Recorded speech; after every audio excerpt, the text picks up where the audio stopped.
Good morning. Good morning. So we're here to talk about influence.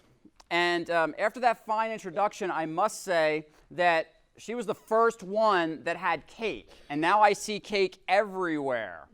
So that introduction by our friends at Villanova, they are influencers in the cake for breakfast department. So we're going to have some fun in here, I believe. At least I hope you're going to have fun because I have fun talking about this topic. And here's why. I want to give you a quote. I want to start with a quote. And I want you to tell me whether this upsets you or not. And then I'll tell you who said it. The HR function is relevant. The HR profession is not. And how do you feel about that? Can I throw something at you? No, I didn't say I said it. Does anyone agree with that statement? You agree with that statement? No, I don't. You don't agree with that statement? As an HR professional, I feel like our profession is disrespected and disregarded. Ah, so we're disrespected and disregarded. Okay? Anyone want to take a stab at who said that? You will be amazed. Johnny Taylor, SHRM CEO at New York Annual State Conference back in the spring.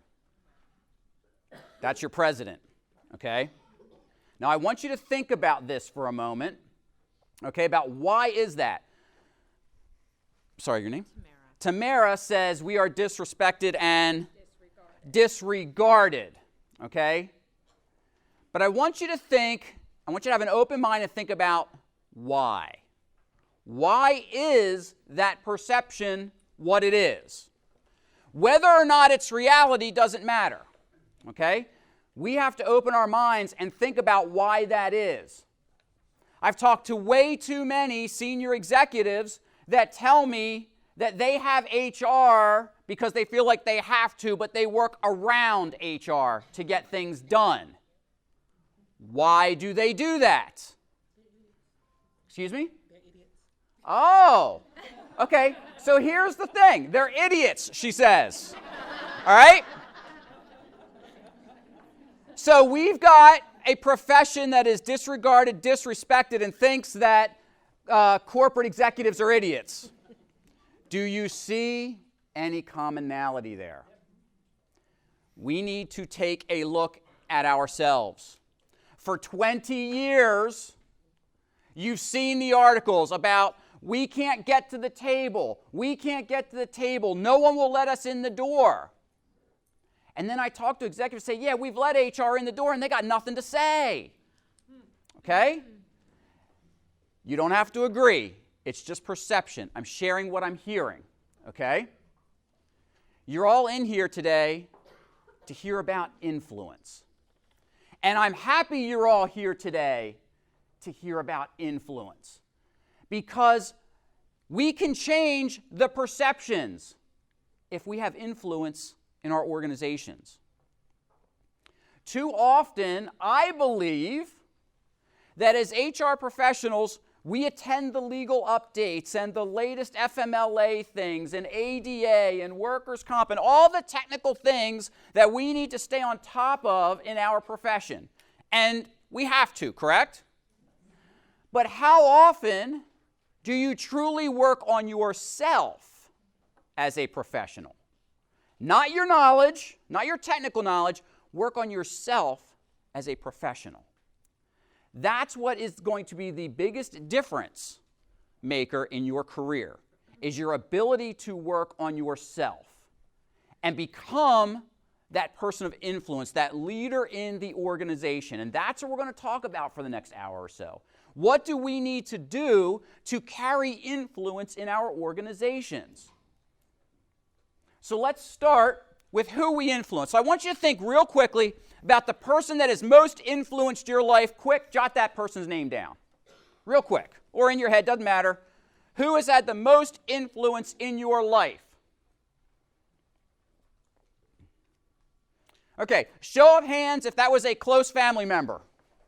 Mother, father, sister, brother, grandparent. Okay, most of the room. Close family friend. Sports coach or teacher. Okay?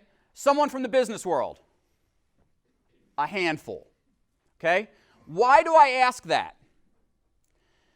Because oftentimes I hear that in order to have influence, we have to have a position.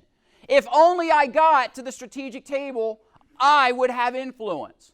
If only they would put manager, director, VP in front of my title, I would have influence. That's garbage thinking. By the time we get manager, director, VP in front of our title, if we don't have influence, it's too late. We're already behind. Okay? So many people think that influence is about position. Yet 98% of this room just proved otherwise. It was a close family friend. It was a teacher, a coach, some other relative. These were not people of, quote, position. They were simply people of influence in our lives. So regardless of where you're at in the corporate hierarchy and in your career, you can be an influencer. In fact, in HR, you darn well better be one, or you will cap out very quickly. I had the opportunity last week, I don't know when the article's getting published, but HRCI contacted me and said, what is keeping people from the lower end of HR to move up through the ranks into the C-suite of HR, to chief HR officers? What do you think I told them?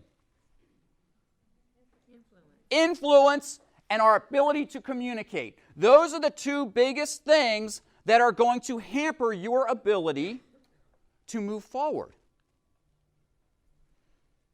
I was interviewing a CEO recently who was looking for a chief HR person. This CEO came up through the ranks as an HR person, spent some time in sales then and some other areas, so he knows HR, knows what it takes to be successful in HR. I said, what are you looking in your chief HR person? What's the number one trait you think he told me?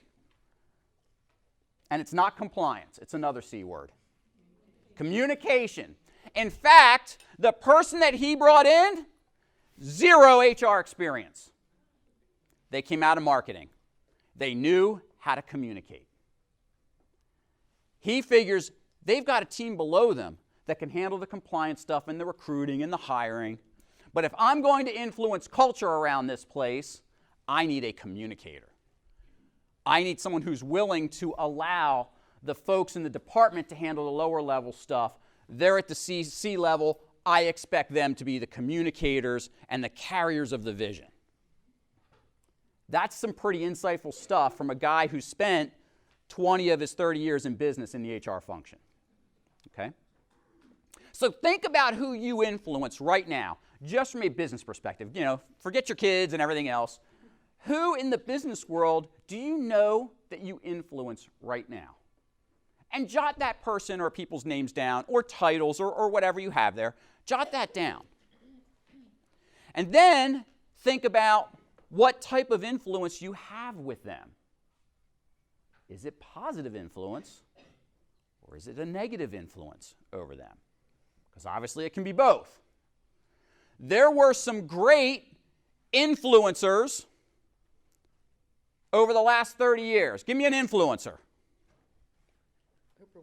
Oprah Winfrey, definitely an influencer. Give me another one. Bill Gates, influencer. John Maxwell, influencer.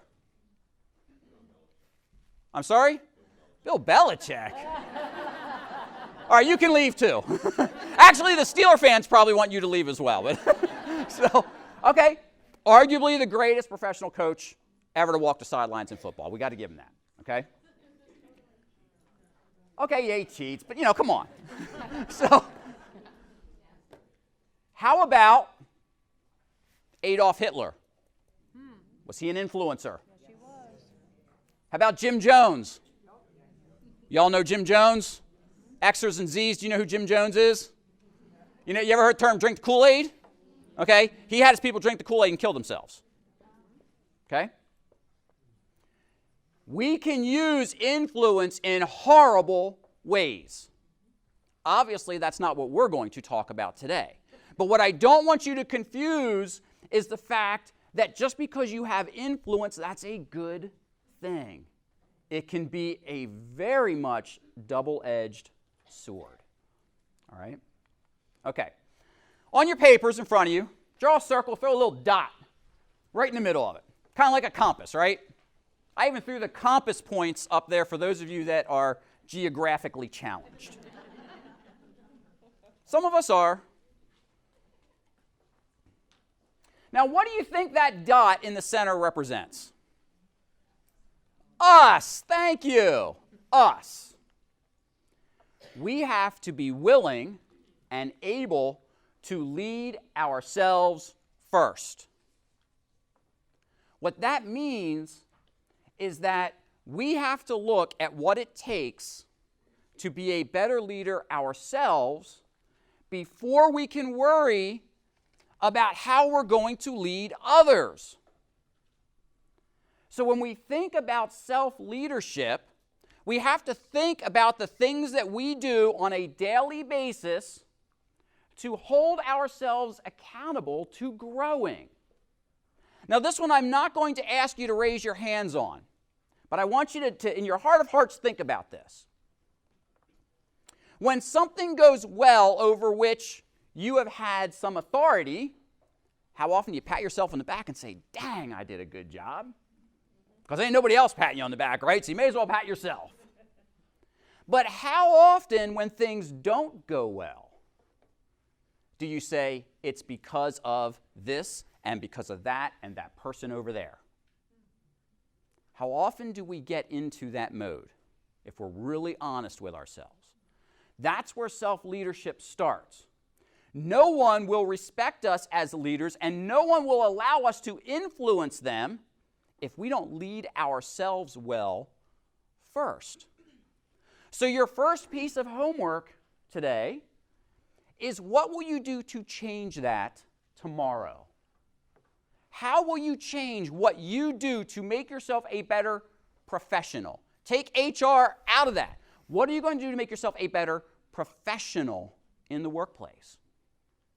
Take a look at your reading list. What's on it? We got to have fiction. I love reading fiction. I always also have one or two business books going on, something to stretch my mind. And I read at least one chapter every single day in one of those business books.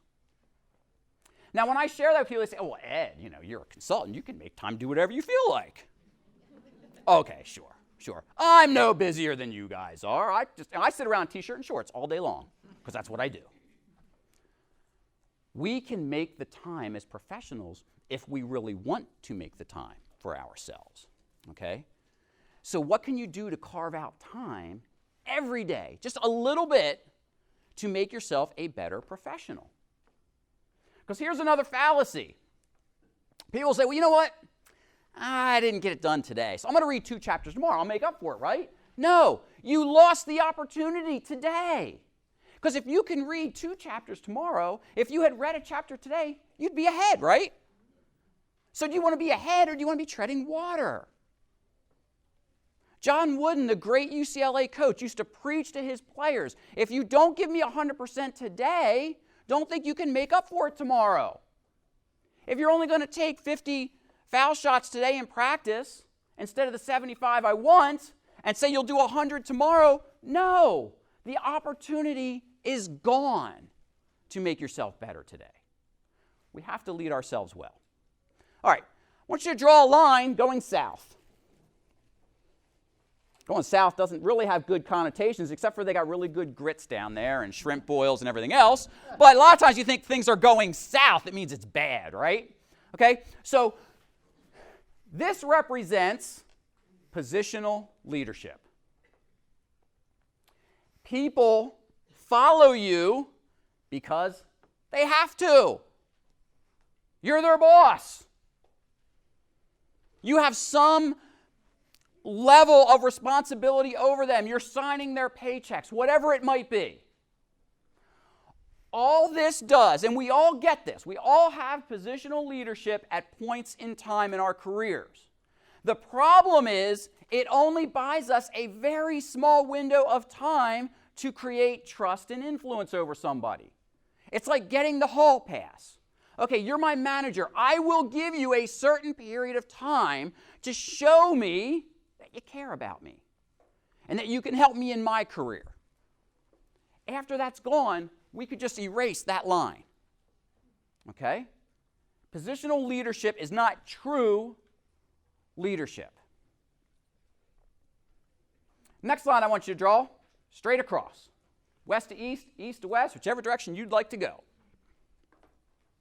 What do you think this line represents? I'm sorry?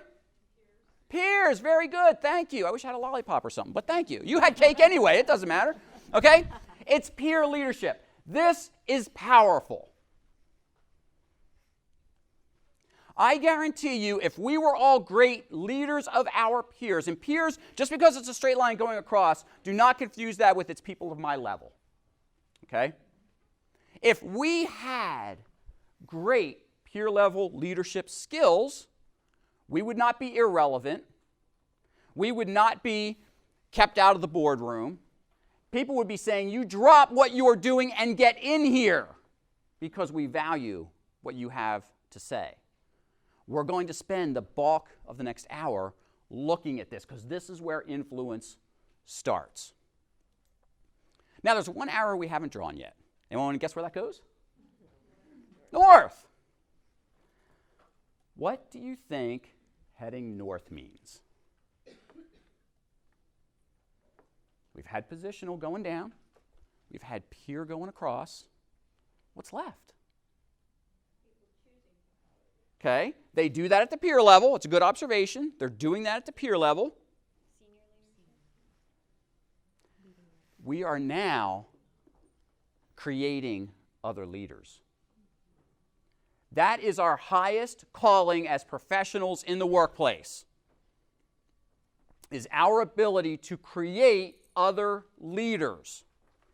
I guarantee you, if you were able to master what we're going to talk about today, and we all get back together next year, one of two things will have happened. Either you're going to say, oh my gosh, Ed, I'm at the table. The boss listens to me. I don't think he's an idiot anymore. Okay?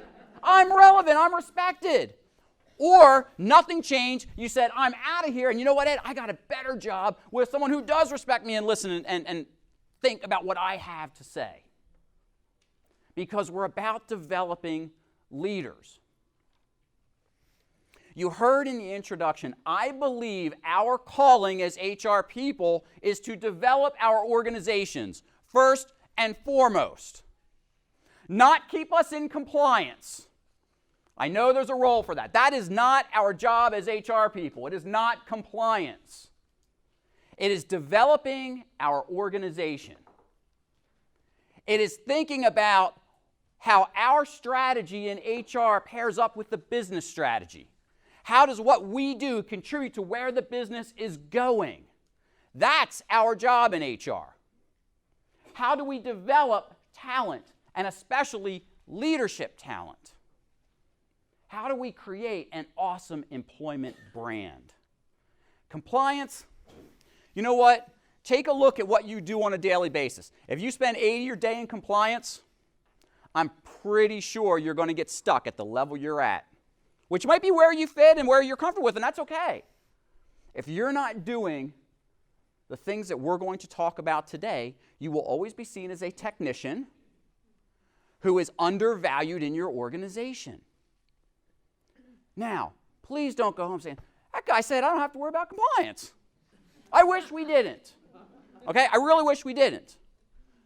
But we've got to think about, where do business results come from? Heck, even OSHA, those of you that have dealt with OSHA, they'll tell you that they recognize they've got 4 inches thick of regulations, and they will tell you they recognize you could be 100% compliant with their regulations, and you'll still have injuries in your workplace. Because it's human nature. You want a good safety program, you got to work with people. What we're doing is no different. Compliance is not going to get us to high-performing HR functions. Compliance is not going to make our businesses high-performing. And it's certainly not going to afford us as HR professionals the opportunity to become the leaders that we want to be in our careers. We've got to look at talent development. Okay? Someone mentioned John Maxwell as an influencer. Thank you very much. Love this quote from him. It's what the next hour is all about. If we don't have influence, we are not leaders. Period. End of discussion.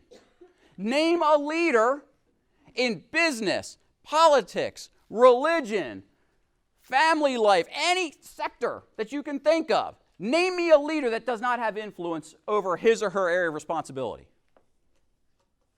Most times I'm going to pony up some money for someone to do it. Because you can't. They have to have influence over their team, their congregation, their constituents, their employees. What's the one thing above all else that leaders must have? Not respect. Trust? Nope. Followers. Thank you.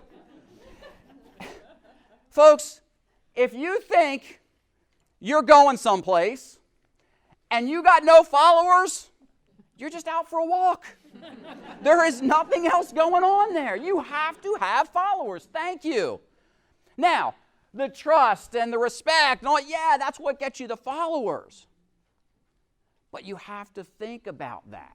If no one is following you up the mountain, you're just out for a walk. And so what Mr. Maxwell is saying here is that without influence, there is no leadership. Doesn't matter what our title is. We've already proven that. We don't need a title to be a leader. Okay? But if we don't have influence over other people, then we're not a leader at all. We know that influence isn't about position. We just proved that. We've proved that with the drill over who influenced you. And we've talked about the fact that positional influence is a very small piece of what's going on.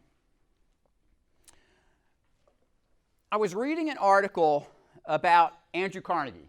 Very successful individual, correct? He came to this country like so many immigrants did, dirt poor, worked his way up to build his empire. And in an interview, a journalist said, Mr. Carnegie, do you realize you have 42 millionaires working for you right now? Now, at that point in time, $1 million is worth $20 million today. Okay? And he said, no, I never really thought about that. And the journalist said, well, where did you find 42 millionaires to come work for you? He said, I didn't, because they weren't millionaires when they came to work for me. Influence. He created, along with them, that wealth. So we find the talent. In fact, he went on to say, you know, when you're mining for gold or gems or anything, you go into the mine, and what do you see in the mine? Anyone ever been in a mine? No? It's not a pretty sight. What do you see in a mine? Rocks and dirt, right? So what do we have to do to get to the gold and the gems? We got to dig, pick around, buff, shine stuff up. That's our calling with people. And that's all Mr. Carnegie was saying. Is that, hey, I had to pick through these people, and I had to identify the gems, and I had to work with them and polish them up. You are only able to do that through influence. That's how he created other leaders. You go back to our compass, he was leading up. He was drawing other people along with him. Those are powerful business results when we can do that. Okay? So I think we can agree that leadership is about people. What do people need in order to follow us? Becky, you said something earlier. Trust. They need to know that they are trusted to do their jobs. Number one. I was speaking at an HR conference. I think it was the Louisiana State Conference. And we got to talking about remote work, because we were talking about it in terms of an HR strategy. And I had one person in the room say, I don't believe in remote work. And I said, why not? What do you think she said to me? I don't trust the people. How do I know they're working, Ed? I said, so wait a minute. You've hired someone and brought them into your workplace to earn a paycheck and you don't trust them? Why did you hire them to begin with? Doesn't make any sense. Now, let me take it one step further. Are any of you working while you're here at the conference? Come on, everyone's probably saying, yeah, I'm answering emails, I'm returning voice. Okay, so you are remote employees today and tomorrow. You do realize that, right? Okay, so is your productivity suffering? So why do we think when we tell someone to go work at home, oh, can't trust them. We don't know whether they're working. They're going to be sitting around in their flip-flops all day long, sipping mimosas. You know what? Let them. You know what? I will buy the champagne for the mimosas if they drive business results for me. Because who cares? That's what we're paying people to do, right? Drive results. Not punch a clock. Drive results. Name a position in your company that you don't pay to drive business results. There isn't one. Because if there is, what should you do with it? Get rid of it. Thank you. You don't need them. So when we think about people, people don't care what we know. They don't. At least until they know that we care about them. So don't take this the wrong way. But how often in HR do we walk in a room and try to show that we know what we're talking about? Well, I know this, and we have to do this because this compliance agency says that, or this over here, and we're trying to expand all this knowledge, and we wonder why no one cares what we're saying. Have we ever shown those people that we care about them? We are in the relationship business. And not just because we're in HR. If you go to work every day in some type of managerial or leadership role, you are in the people business. I don't care whether you're caring for patients, you're making widgets, you're mowing lawns. Does not matter what your sector is. You are in the people business. And you are in the relationship business. Do we stay focused on that every day? How many of you are upset about the amount of ghosting that is going on from candidates today? Okay? Now, I'm not going to ask for this show of hands. How many of you have ever ghosted a candidate? We've all done it, and don't tell me you haven't. Only the tables have now turned, right? It's a buyer's market. We are reaping what we sowed as recruiters. I'm too busy for that. I've got 50 resumes on my desk. I can't possibly respond to every one of these. Well, guess what? Those candidates now have 50 job offers and they can't possibly respond to every one of them. We're in the people business from the moment they hit send on their computer to send us their resume. That very moment. And that drives everything else that happens inside our organizations. Do not discount that. My middle daughter just graduated in December from college. So she was full on first 2 quarters of the year looking for a professional job. And she would call me complaining, Dad, I send my resume. Don't hear anything back. I said, okay, have you emailed, follow up? Obviously, HR guy, coached her on it. Yeah, Dad, I hear nothing. I'm like, that's HR. It's typical. Because I believe that. It's typical, and I'm sorry if it hurts to hear that. Okay? I'm sorry if it hurts, because maybe it doesn't apply to you. But I'm willing to bet when you're sitting there and you've got 50 resumes, 100 resumes, 200 resumes coming in, there has to be a touch point somewhere. Automated, I don't know. There has to be a touch point. Okay? Because I've told my daughter, if they don't care about you now, they sure as heck aren't going to care about you when you're in the door. Go somewhere else. And that's exactly what today's candidates are doing. They're going somewhere else. Now, this is not a talk about recruiting strategy, but your ability to influence your organization starts right then. Right then. I was working with a client recently, and it was on some HR strategy stuff, and I was interviewing some of the employees, and one of the employees said to me, you know, Ed, I've been working here for 6 months. I've been getting a paycheck. I kind of enjoy here. It's a cool place. Guess what? 2 weeks ago, HR called me and asked me if I wanted to come in for an interview. I said, wait, like for a new position? No. For a position I applied for 6 months ago that I'm now doing. Come on.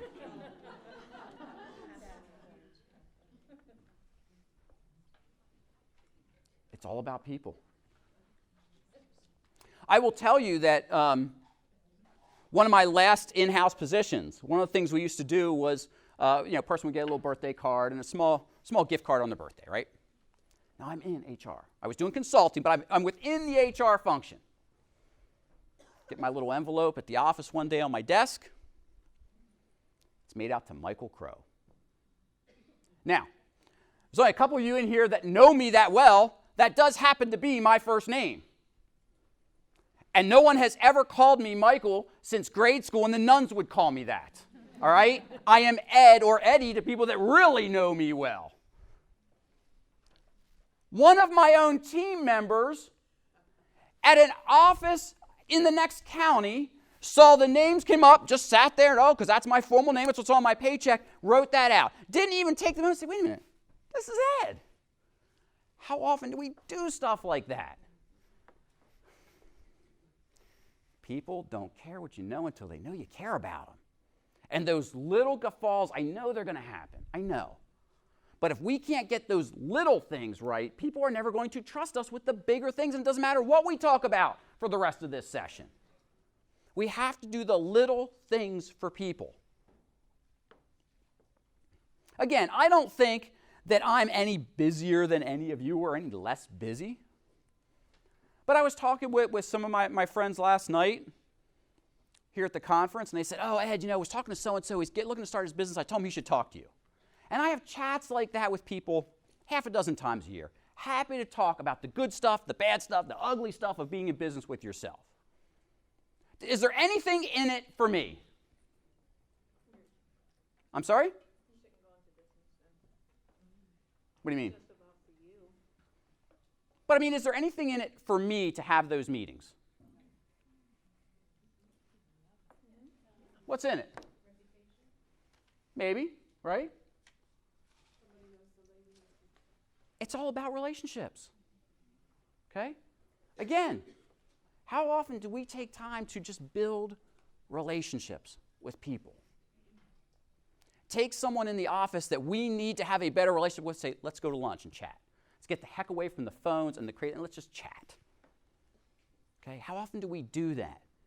We're going to get into this with this influence topic. Okay? When you start to build those relationships, now people know that you care about them.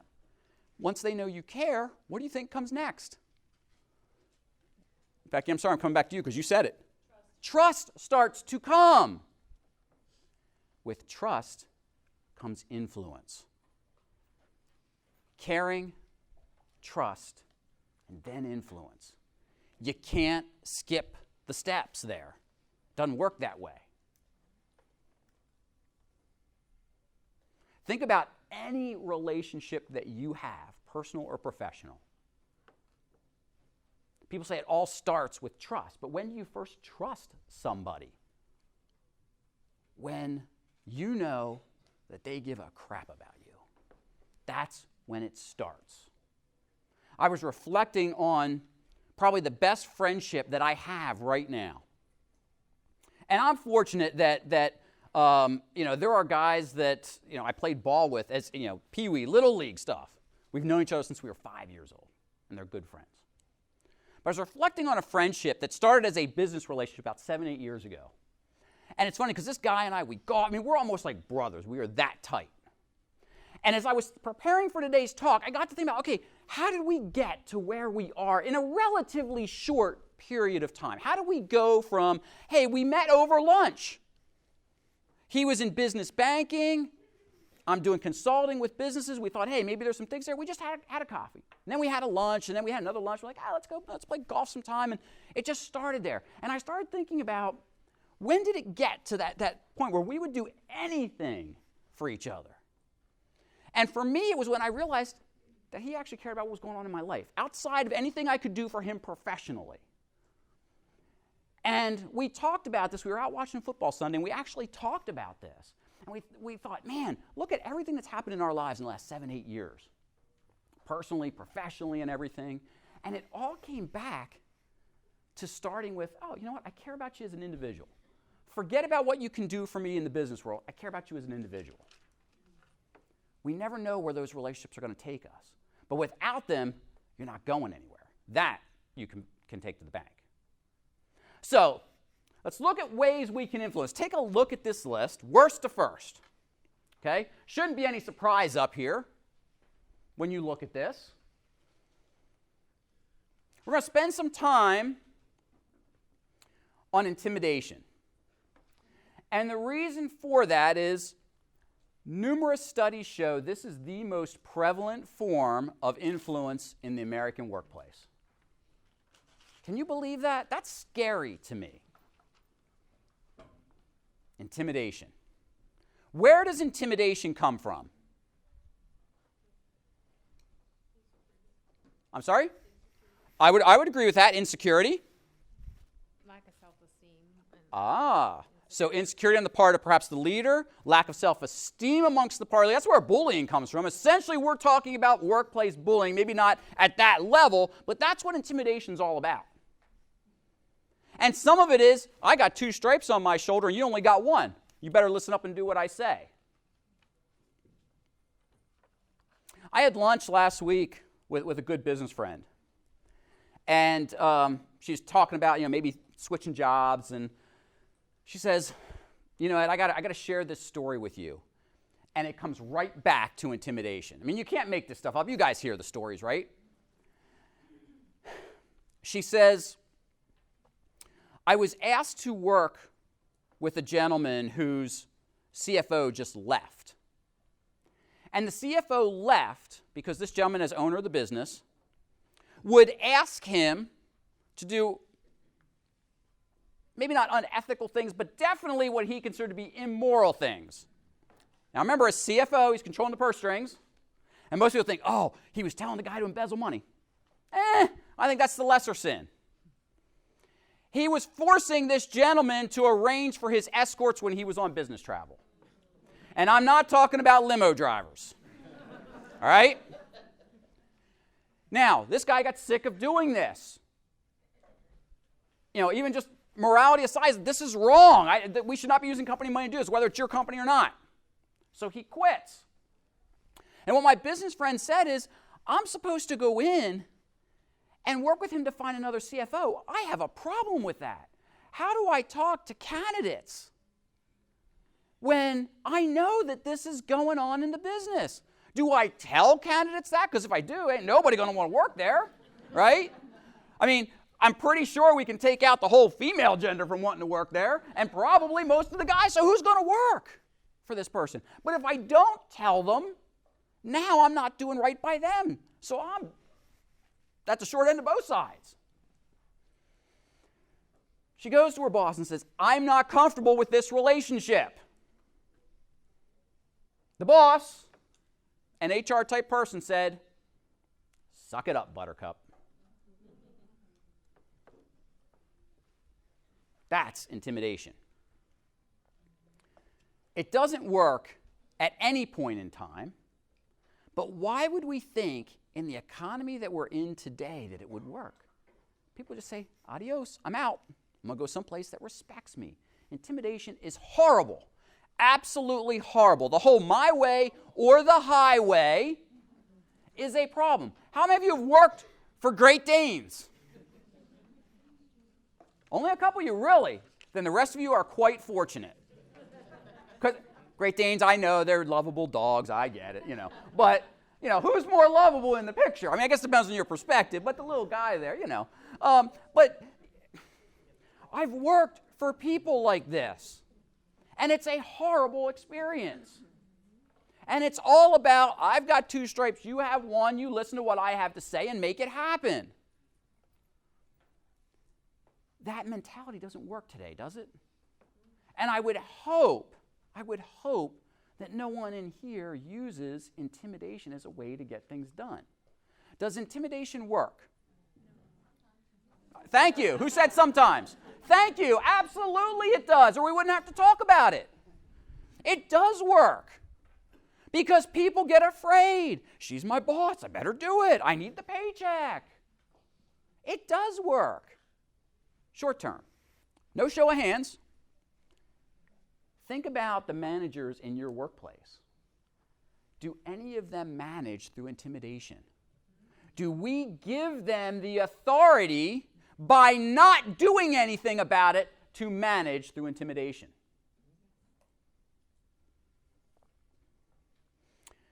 I got a call from a prospect a couple months back, and she says, Ed, we're having problems with a key leader on the team, and we think we'd like you to work with him on his leadership skills. I said, okay, I'm very picky about those kinds of things. Very, very picky. And so I asked her, what's going on here? Well, he bullies people, and he this, and he that, and he's just rude, but he gets results. I'm like, okay, all right. But she says his people hate him. I said, all right, so that's the people side of it. What does senior management say? What did she say? They love him because he gets results. I said, all right, so if he doesn't change his behavior, what's going to happen? She says, probably nothing. I said, so wait a minute, his job's not on the line? Is he due for a promotion, a bonus, something that could be withheld absent him changing his behavior? She says, not really. I said, okay, I'm not your guy. There is no reason for him to change, right? So me going in there to work with him makes zero sense because intimidation is working for him. It's not hindering his career. He's getting business results. Why would he change? So they are giving him permission to operate in that environment. And that's what I say. Do we give people permission to operate this way simply because we don't address it? It comes back to my point that our job in HR has to be about developing the organization and the people in it. That's a cultural issue for them. That they're so focused on the business results that they're not concerned about how they're getting those business results. Whether it be by intimidation or anything else on this, let's say the top 5 on that list. Some of them are kind of, sort of okay. But unless we are getting down to persuasion and respect on the influence scale, we've got problems. Most sociologists agree that in the course of our lifetimes, we will influence how many people? The average person, just an average Joe like you and me. How many people do we influence in a lifetime? Would you guess? 3. 3? I'm just guessing. Hundreds? I'd say 3,000. 10,000 people. Just average schmoes like you and me. 10,000 people in our lifetimes. And that the average person like you and me influences 4 people a day. Now, I want you to think about that. Think about how often you say to your child, I need you to go get your homework done, and they go do it. Have you influenced them? Absolutely. You're impacting their work ethic, perhaps. Think about all the people at work with whom you interact. It doesn't take a mathematician to figure out I could really rack up 10,000 in a hurry. Now start thinking about some of the people we mentioned earlier that are key influencers and how many hundreds of thousands, millions of people they're able to influence. Those are the people that are pushing up. They're pushing north, right? They're generating other leaders that think like them, and they go out and influence 10,000, 20,000, a million other people. Okay? So do not sell yourselves short thinking, well, gosh, I'm going to be okay with influencing 3 people in my lifetime. No, you do that in a day. A lot of you are going to plan to go out to dinner tonight, and you're going to have that dreaded conversation of where should we go? You know? And pizza and pasta and sushi and burgers and everything else that this town has to offer, right? You find it all. Someone is going to win out. You've influenced the rest of your group. Hopefully for good. Hopefully not through intimidation, and hopefully not through manipulation, saying if we go for sushi, I'm buying, because that's just manipulation. All right? I'll eat or drink just about anything if it's free. I mean, there are restrictions. You're not going to get me to eat something slimy and raw. But other than that, if it's free, I'll try anything once, right? But that's just manipulation. Most reward programs that we put in place in business today are all about manipulation. Do this, act this way, we'll give you something. We want to change the culture in our organizations. We want to become leaders. We've got to be down around persuading people and truly getting them to respect us as the leaders in the workplace. That's where the magic happens. It's not because we sign their paychecks. 2 weeks ago, I was at a conference in Missouri, and I had the opportunity to hang out with the conference attendees at an after-hours function. And I got to talking to one of the other speakers, and she had come out of the medical profession. And she recently retired, and she's now doing a little bit of speaking and consulting in her retirement. And her old medical practice, the docs still call her periodically. This medical practice, the docs own the medical practice. And she says, yeah, the lead doc calls me. He's been having problems. And he asked me, why am I having these problems? And she said, because you're a jerk. And he said, well, wait, what do you mean I'm a jerk? She says, you're a jerk. You treat people horribly. They think you're a jerk. You intimidate them. And you manipulate them into doing what you want them to do. He says, why didn't you ever say this to me before? Because you were signing my paycheck before. Now I can tell you whatever you want. Okay? Comes back to trust. She didn't have a trusting relationship with him to say, hey, doc. Now, maybe she wouldn't have called him a jerk if he was still signing her paycheck, but maybe they could have sat down and said, hey, we got to look at how you're treating folks in the workplace. Your patients are gold to you, but yet your employees are dirt. That's not going to carry over to good service for those patients that you think are gold. She didn't have the relationship with him at that point in time to have that discussion. And so that brings us back around to people have to care about us, right? Or we have to care about them, before they care about us. Intimidation leads to disengagement. People will continue in the short term to allow themselves to be intimidated for really one of two reasons. And most of them come back to, I don't think I have any other options, so I'll suck it up. Or I'll suck it up until I create the other option for me and I'm out of here. But what's worse is if neither of those two things happens and they stay. Now we have disengagement. And you've seen all the studies and the numbers on disengagement, how many billions of dollars it costs us. I don't need to put that up here. We know the price of disengagement. But that's the result, in many cases, of intimidation or positional leadership. Because there's no value in the people. There's no perception that they are valued by their leaders. And that, I even hear horror stories about, I go to HR and they don't do anything for me. And I know, I've been in your seats, I get it. Sometimes it's a swivel door on your office and it's people, one after another coming in and they're always complaining. I get it. What I'd ask you to think about is, why do you have that many people in your workforce complaining? Why are they coming to you and not their immediate supervisor? Have they gone there first? If they're coming to you in a way that's good, because it must mean they trust you, but if they're not going to their immediate supervisor to solve their problems, then we've failed as HR professionals to develop those leaders. Maybe because we don't have the relationships we need, because we never spend time showing them that we care about their careers as well. Something to think about. So, next piece of homework, I want you to jot down, the house is full today. Clearly, you guys want to influence people. Why? Jot that down for a moment. Think about it and jot down why you want to be an influencer. Because that reason is going to be critical to our final thoughts today and how you're going to move through these final thoughts. There's no right or wrong answer here. It could be completely selfish. I want to be an influencer because I want to move up the ranks. Good for you. I want to be an influencer so I can earn more money. Good for you. I want to be an influencer because I care about other people. Good for you. No right or wrong answer.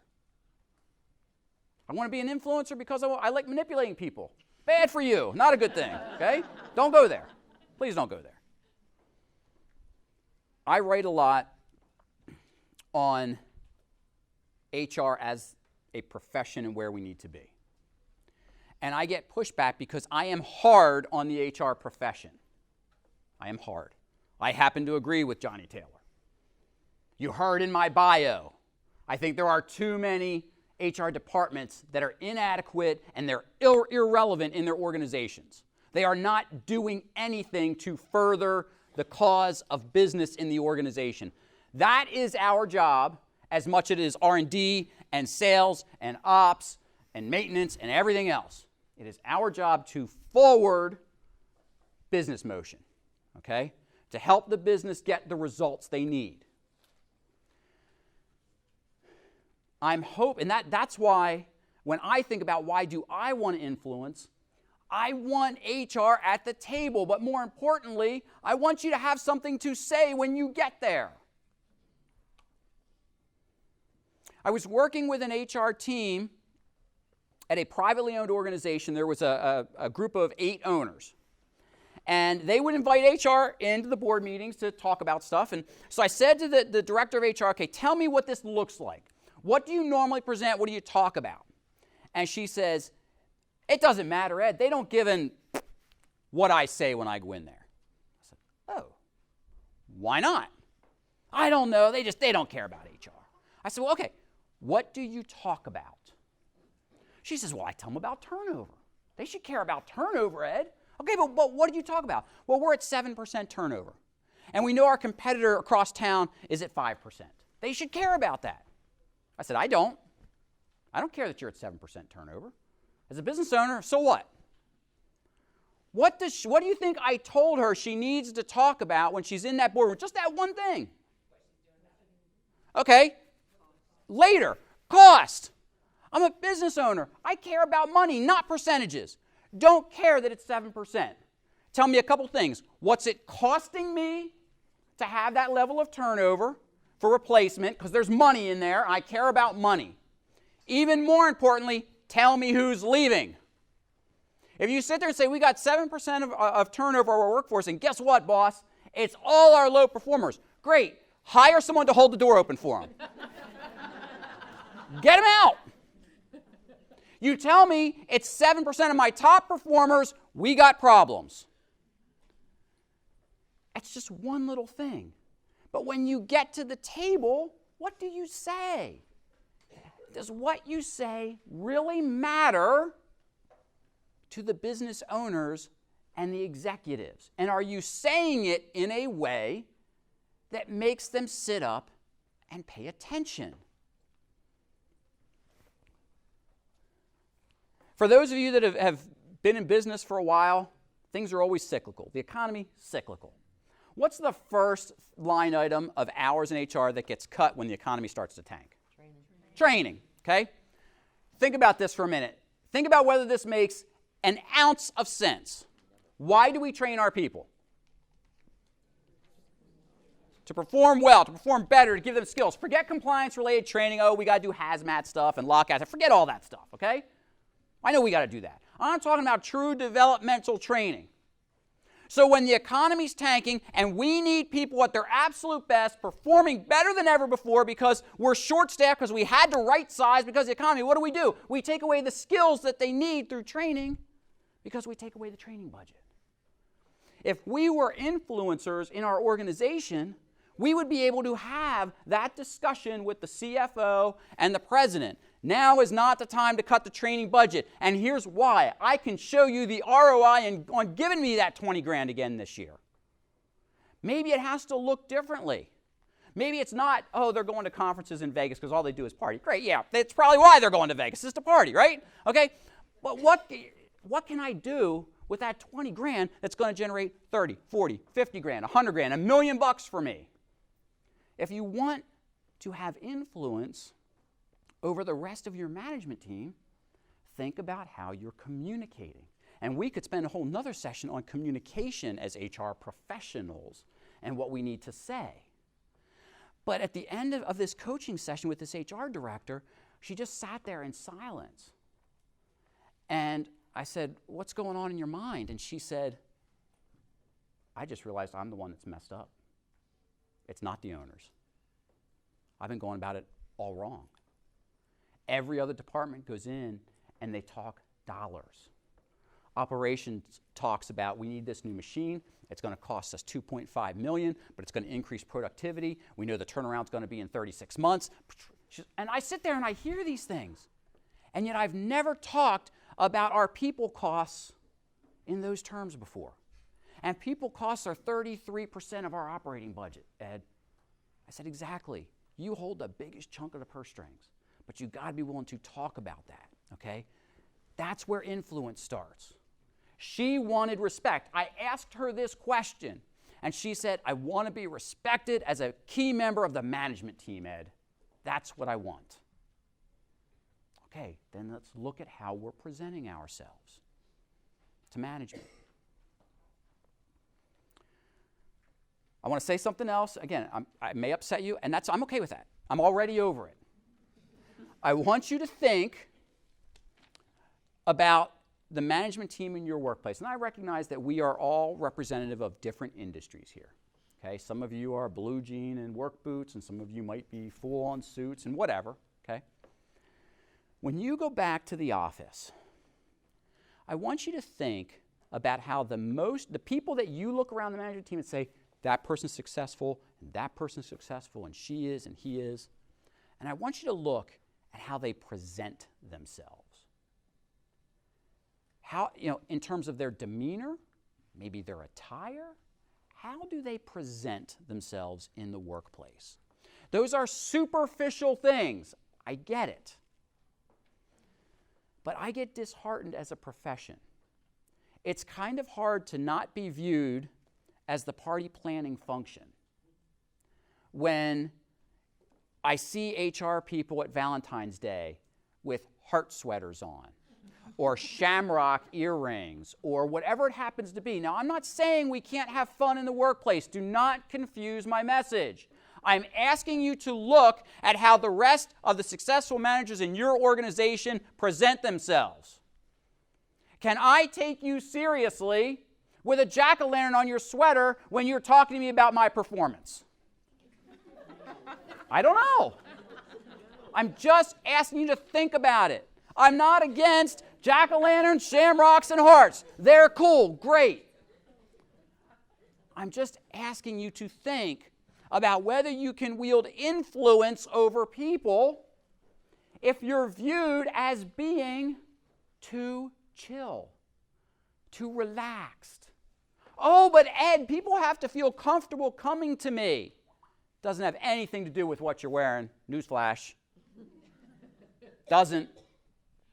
Starts with your relationship with them. Whether they think that you care about them. That's what allows you into their lives. So don't think that wearing whatever. And I know I'm getting on my soapbox, but it's because I care. Okay? You go to SHRM conferences, and there's all kinds of SHRM swag, right? What is one piece of SHRM swag that I think should be burnt immediately that only the females in here would even think of wearing?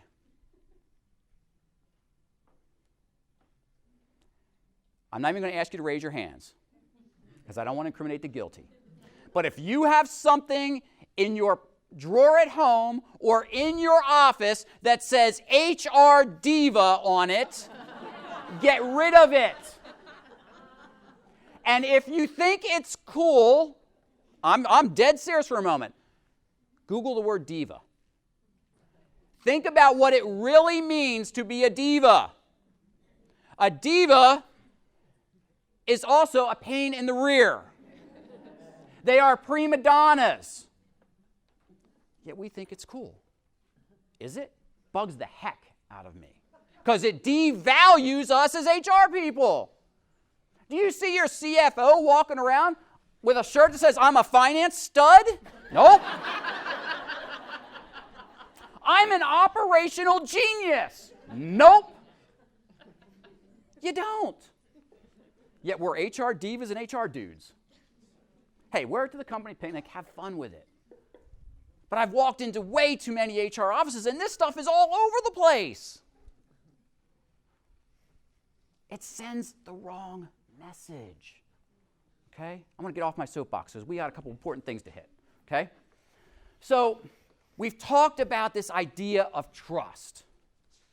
Care first, then trust, then influence. Without trust, it's just coercion. Because we can play on people's emotions. AKA Jim Jones had all of his followers. They thought he cared about them. He didn't. They thought he did. He was coercing them all along and mind-washing them to the point that he put cyanide in Kool-Aid and they all gave it to thousands of people and they all killed themselves. That is coercion at its finest. Please, please work on trust in your repertoire. Who trusts you right now? Do people trust you? The studies say they don't. That's scary. The studies say most people do not trust HR. We got to fix that. One of us at a time. Every day has to fix that.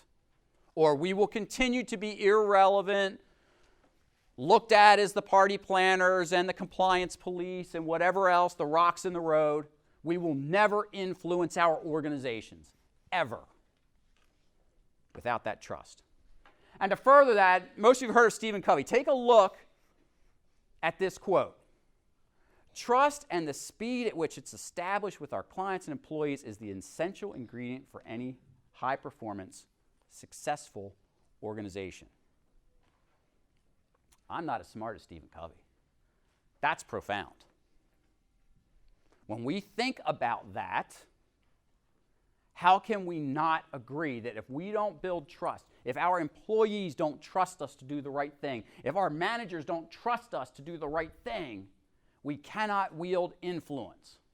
And until they know that we care, they can't trust. And I know I keep coming back to that. It's critical. If you were my students back in Millersville, they'd know that was on a test because Ed said it about 5 times by now, right? Okay? It's that critical. Now, we all have days we go to the office and we just don't care. We're in a bad mood. The dog doo-dooed on the floor, the kids slept in, the husband snored all night, whatever it happened to be, and we're just foul and we get in there. We got to try and check that. And we all have days. We're human. I get it. I do. But do we take that out on our employees? Because, again, it's hard to build up trust, but it's really quick to tear it down. All it takes is that one time. All right? So people want to know, do you care about me? Can you help me? And not just with their workplace gripes. Can you help me in my career? Can you help develop me? Can you help me manage the employees better? What can you help me do? Because that's the next thing. Then is the trust. So if we're not helping people, again, what are we doing in HR?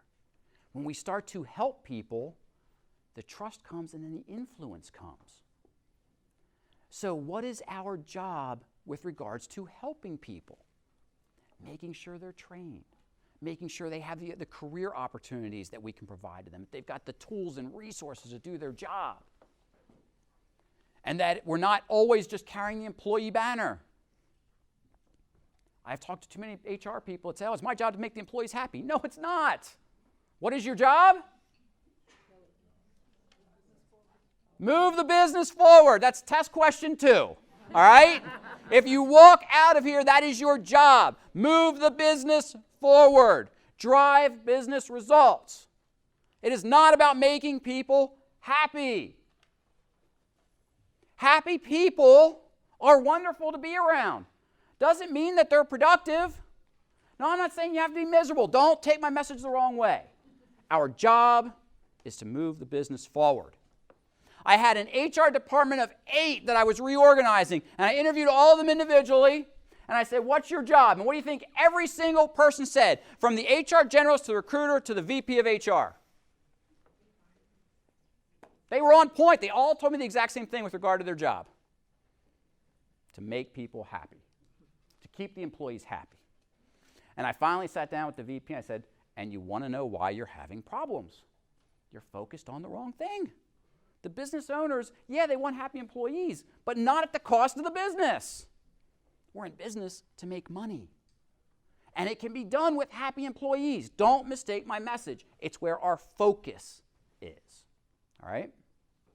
So, how are we going to increase our influence? Here is the wow factor. This is your blueprint moving forward. Okay? We have to add value to others. Whatever that means to them, whether that's that coffee to hear their idea out, or helping them work through a problem, a solution, whatever it happens to be, what does it mean to add value in someone's life? Not just in their role as a professional or as an employee. How can you add value to their life? We spend the bulk of our awake hours at work. It drives so often who we are, how we think. If we can add value to folks, now those 8, 9, 10 hours a day, whatever they are a little more bearable. They're a little more enjoyable. I get more engaged. I'm happier when I go home. The family life's better. We can start the snowball. So, it starts with ourselves. It starts with you guys being in sessions like this, seeking out ways to better yourself as a leader. Read things that are not about HR for a change. Different perspectives. Search out people that are anti-HR and hear what they have to say and don't get fired up about it. Here's another piece of homework. Google why we hate HR. Now, you're going to get 1 million hits in about 0.2 seconds, right? But you should hit on an article that was printed about 10 years ago. And there was this big uproar, but I want you to go back and read it, and in your heart of hearts, tell me it's not true. Do it. And think about whether you are exhibiting any of those things that's interfering with your ability to influence. So whenever you have something that has happened, ask yourself these questions. Did I handle that situation correctly? What did I mess up? What would I do differently the next time? Experience is not the best teacher. It's evaluated experience.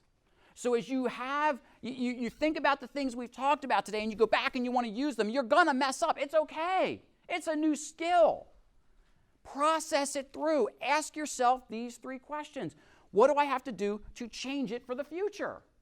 What can I fix so I don't mess that up again? What can I keep doing because, wow, that came easy and it worked really, really well?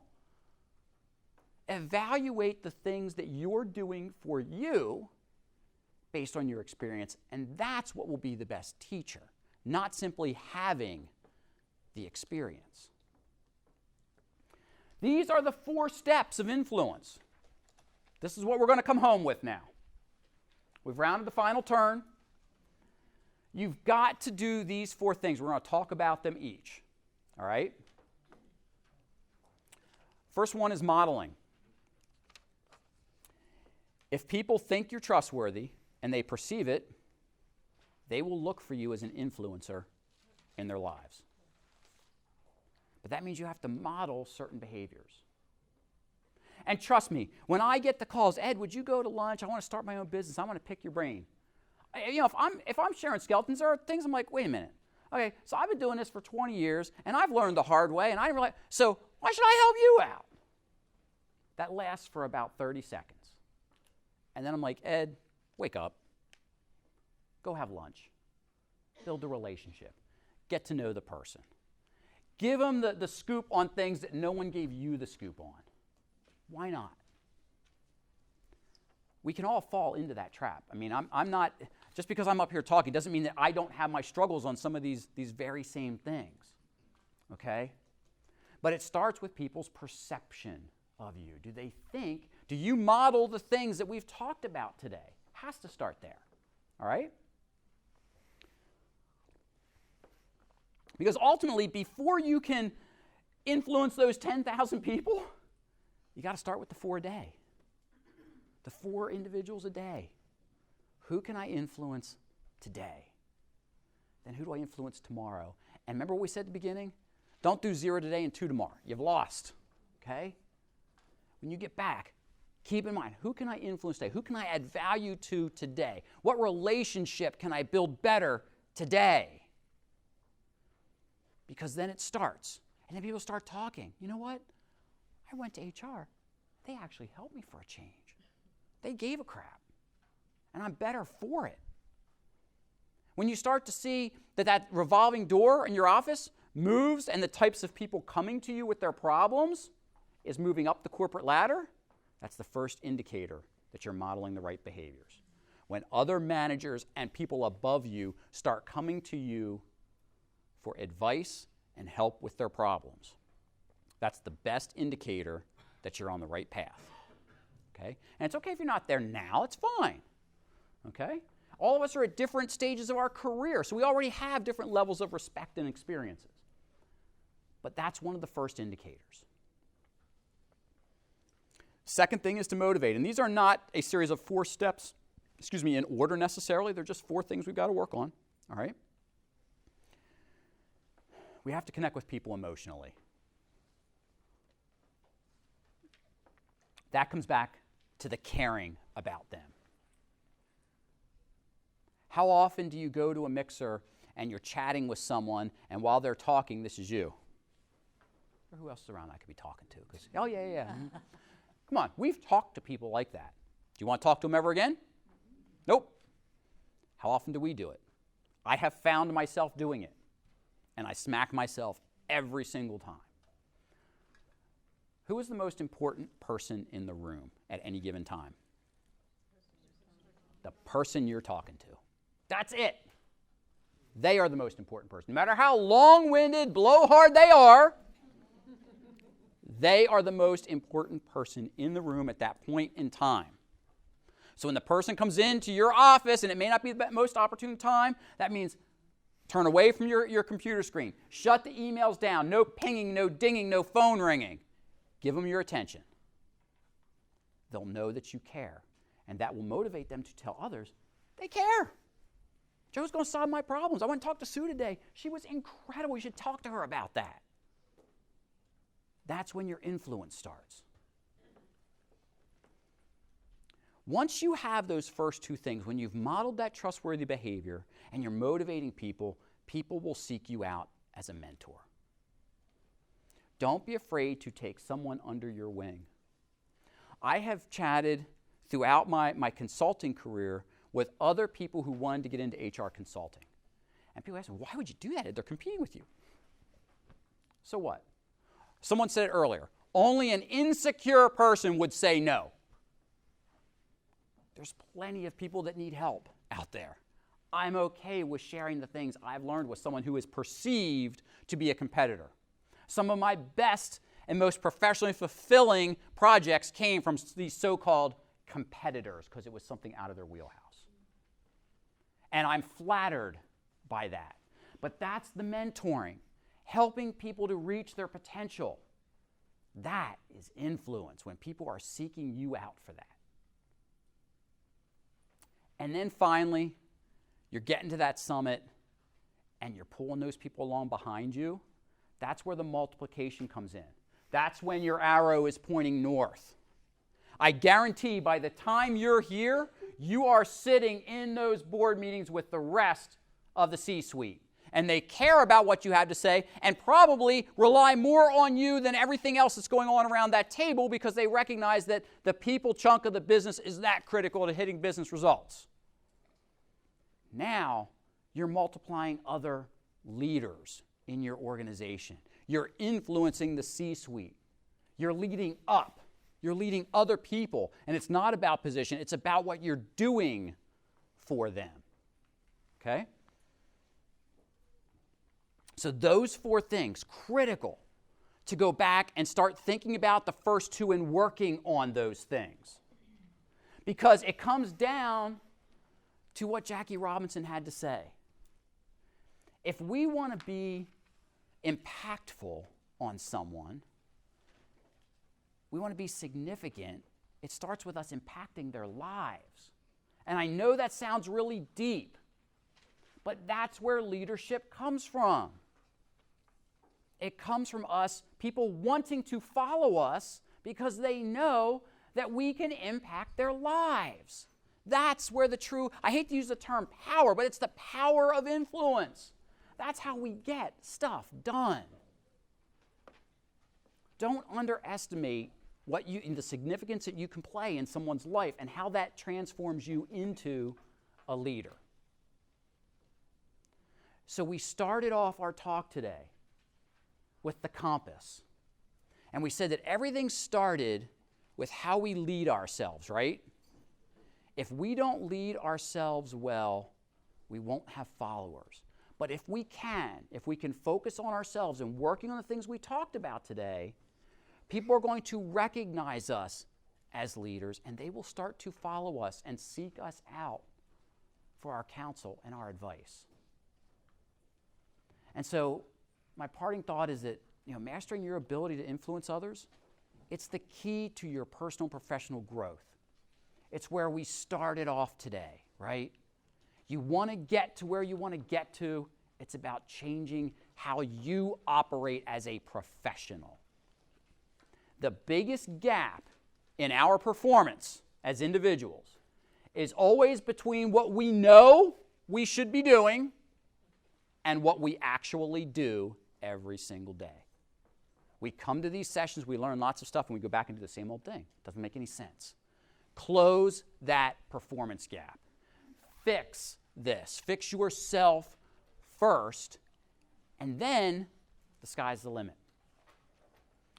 I'm so thankful that you had me here. I'm even more thankful that you were willing to chat and engage, and I hope you enjoy the rest of the conference.